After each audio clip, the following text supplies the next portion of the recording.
சரியா சொன்னீங்கப்பா. வதந்தி சொன்னீங்க, வதந்தி தான்.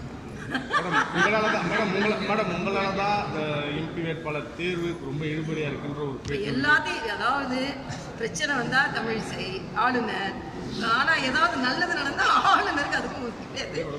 அதாவது என்ன வந்து அரசாங்கத்துல தான் போட்டு வாங்கினீங்க, இப்ப அரசியல்லையும் நான் தான் தாமதம் சொன்னேன். எனக்கு அதுக்கு சம்பந்தமே இல்லப்பா. நான் தாமதம் ஆகிறதுக்கு நான் காரணம் கிடையாது.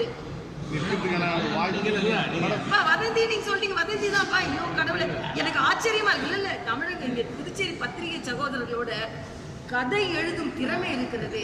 அது வந்து ஆஸ்கார் அவார்டுலாம் கொடுக்கலாம். ஏன்னா நான் ராஜினாமா கடிதத்தை கொடுத்துட்டேன்னா அதை வச்சுக்கிட்டு இப்போ வந்து இங்க முதலமைச்சரை பேசுறாங்களா, அதை இது நான் எனக்கு ரொம்ப ஆச்சரியமா. நான் நினைச்சேன் நான் மட்டும்தான் உள்துறை அமைச்சரை பார்க்க போனேன்னு நினைச்சேன். ஏன் கூட இத்தனை பேர்